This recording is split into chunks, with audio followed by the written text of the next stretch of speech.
De nos chaînes, nous marchons vers toi.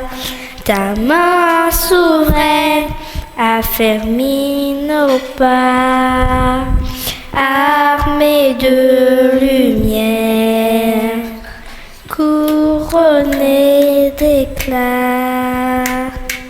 Alléluia, viens Jésus, règne en moi.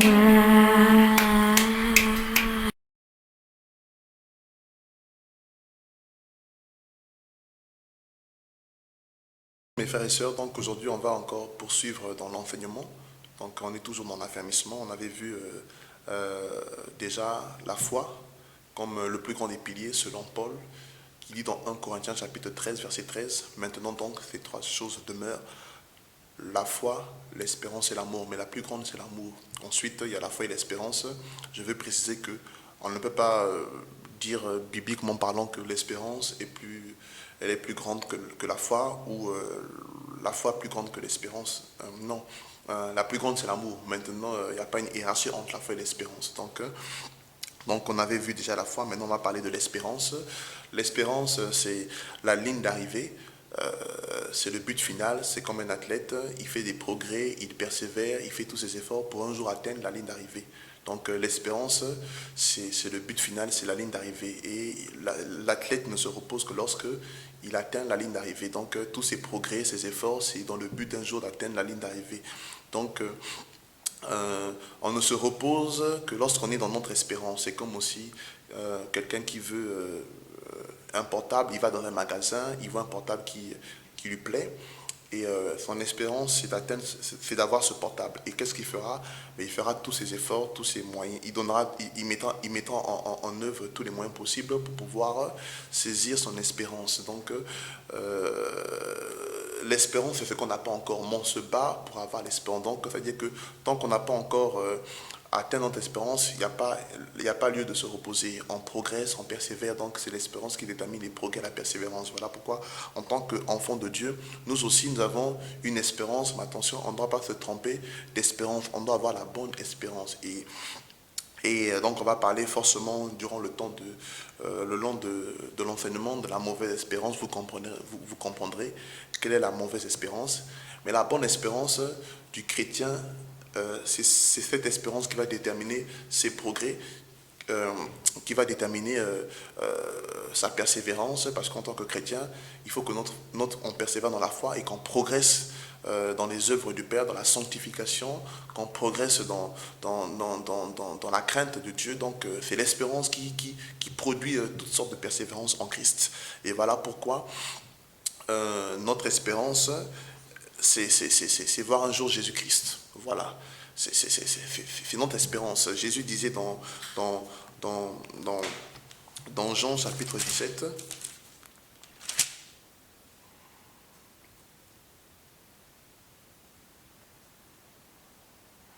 à partir du verset 23.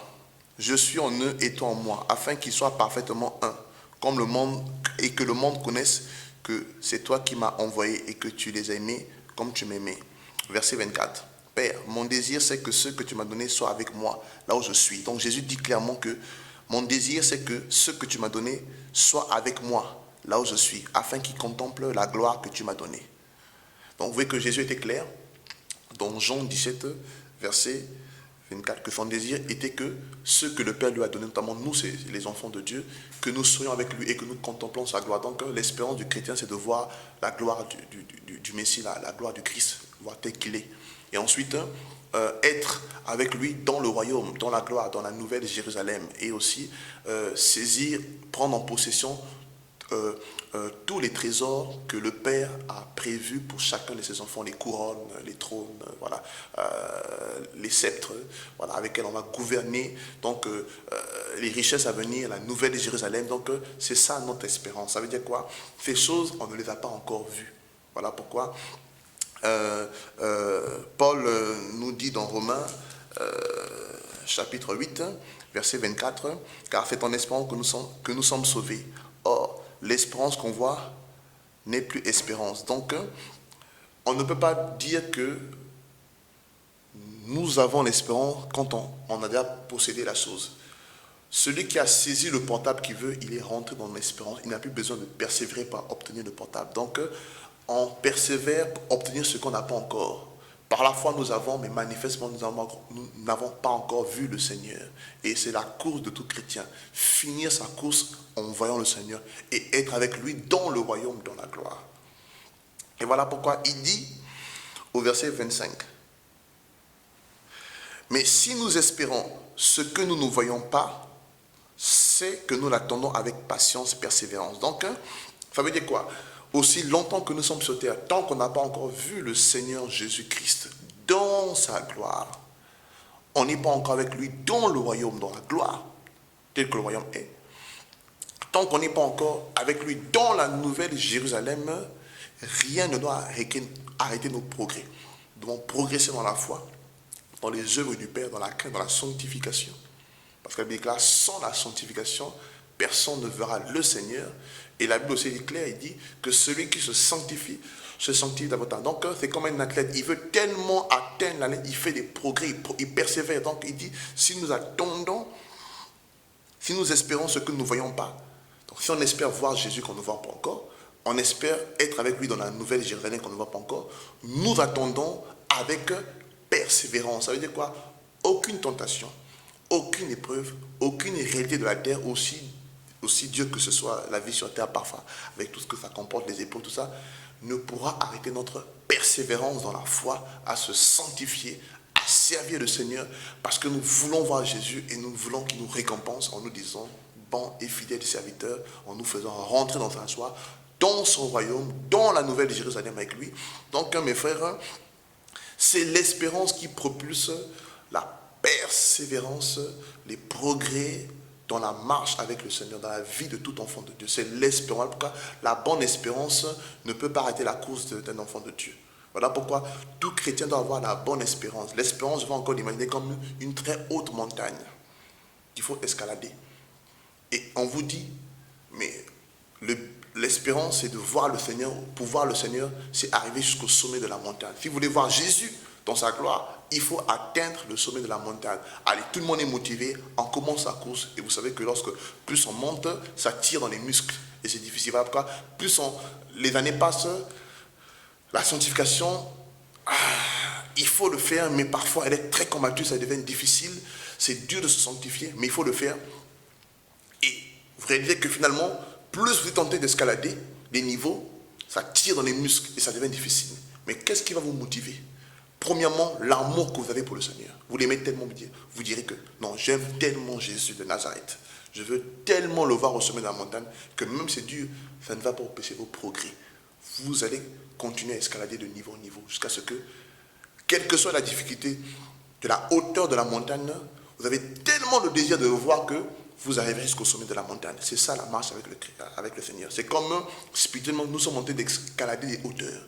Donc Dieu nous demande d'aller de dimension en dimension, de sanctification, de progrès en progrès, de crainte en crainte. Parce que plus on progresse, on se rapproche du Seigneur. Et c'est ça la marche si durant la montée de la montagne, on n'aime plus le Seigneur, on perd le premier amour, on va se dire forcément, mais pourquoi souffrir? Pourquoi souffrir autant pour quelqu'un qu'on n'aime plus? Pourquoi me fatiguer alors que mes muscles sont tentés de tirer?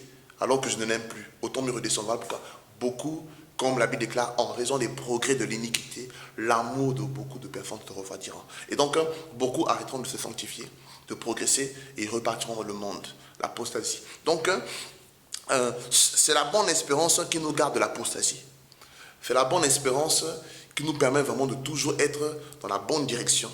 Voilà pourquoi, ça c'est très important de comprendre ça. Et voilà pourquoi, quand nous lisons dans le livre de Matthieu, chapitre 6, Matthieu, chapitre 6, à partir du verset 19, Jésus nous enseigne en disant, ne vous amassez pas des trésors sur la terre d'arbre. L'évangile de prospérité, tel que la Bible nous enseigne, il faut s'amasser des trésors, n'est pas biblique. Jésus a été clair, ne vous amassez pas, parce que Dieu connaît le cœur de l'homme. Parce que c'est que si les richesses de la terre peuvent être une occasion de chute, Dieu ne va pas te les donner. Et puis tout ce qu'on a, ce n'est pas toujours Dieu qui donne. Satan s'est proposé des richesses à Jésus. Donc voilà pourquoi Satan donne dans le but de voler, de voler quelque chose de bon en toi, voilà, au prix parfois de notre sanctification, de notre consécration. Voilà pourquoi c'était juste une parenthèse. Hein. Donc, il dit, là où les vers et la rouille détruisent et où les voleurs percent et dérobent, mais amassez-vous des trésors dans le ciel où les vers et la rouille ne détruisent pas, mais où les voleurs ne percent ni ne dérobent. Car là où est ton trésor, là aussi sera ton cœur. Donc, c'est l'espérance qui protège un cœur. La bonne espérance protège le cœur. La mauvaise détruit un cœur. Donc, la bonne santé d'un cœur, d'une âme. Parce que le cœur, dans le cœur, il y a l'émotion, il y a les sentiments. Et la bonne espérance protège le cœur. La mauvaise détruit. Et le trésor est lié à l'espérance. Donc, Jésus nous enseigne quoi? Que les choses de la terre, qu'on le veut ou non, ça nous sert. La Bible déclare, nous sommes voyageurs et passagers sur la terre. Dieu sait que dans sa souveraineté, nous sommes encore sur terre, donc il permet que nous bénéficions des choses de la terre. Mais il ne veut pas qu'on soit attachés. C'est comme quelqu'un qui va en séjour en Espagne. Forcément, il sait qu'il est en séjour, forcément il va bénéficier de la nourriture de l'Espagne, des hôtels de l'Espagne, même des habits de l'Espagne. Mais il sait qu'il est qu'en séjour, donc il ne sera pas attaché, voilà, aux richesses de l'Espagne. Et c'est la même chose. Nous sommes sur terre, nous sommes en séjour, nous bénéficions de l'argent, nous bénéficions des vêtements, des maisons, mais on est détaché parce qu'on sait qu'on est en séjour, on est passager.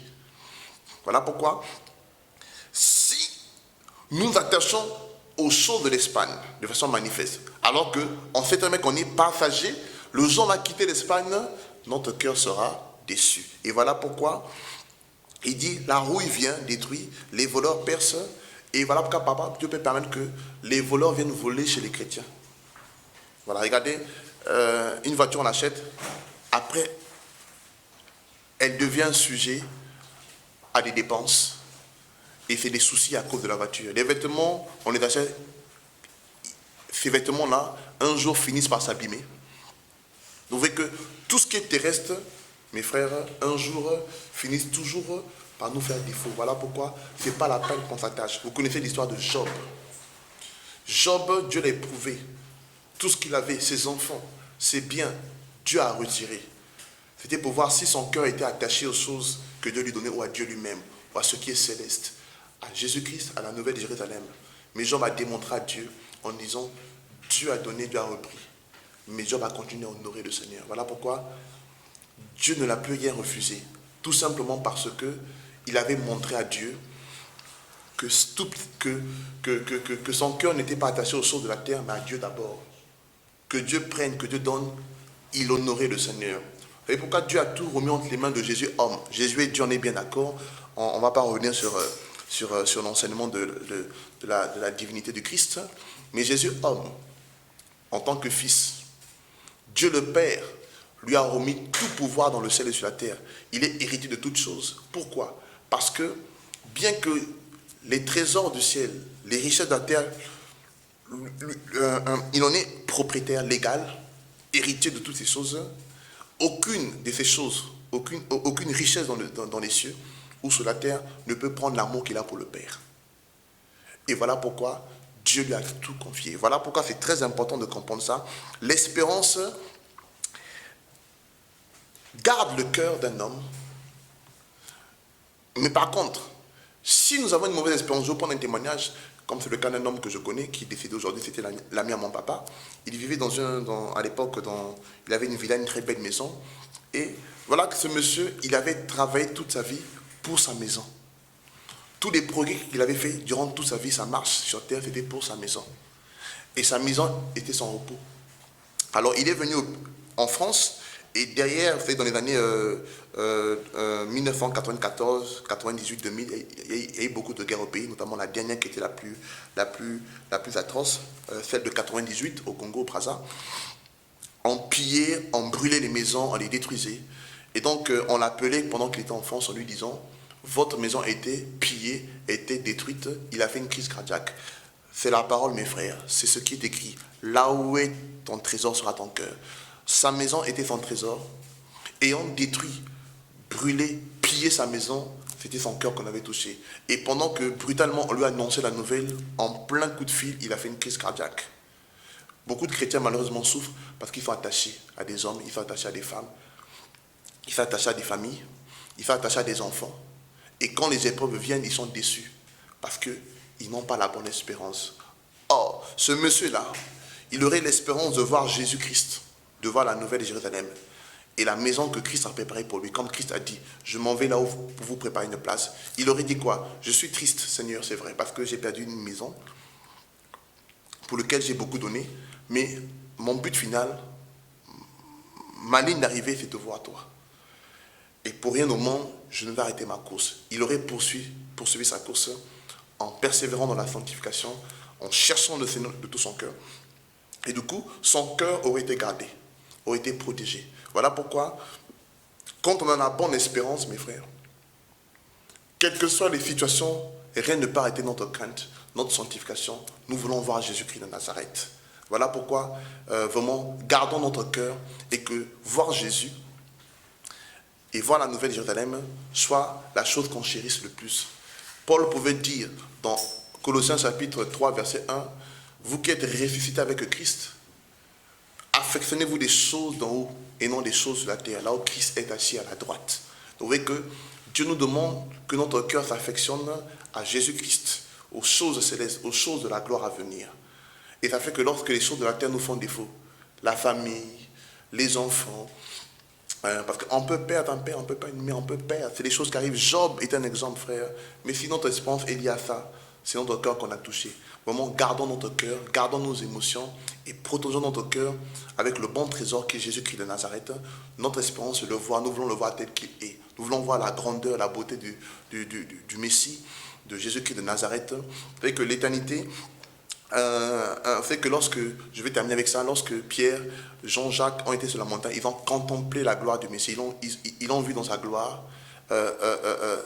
Pour eux, ils ont cru qu'effectivement, dans un certain sens, ils ont vécu l'espérance.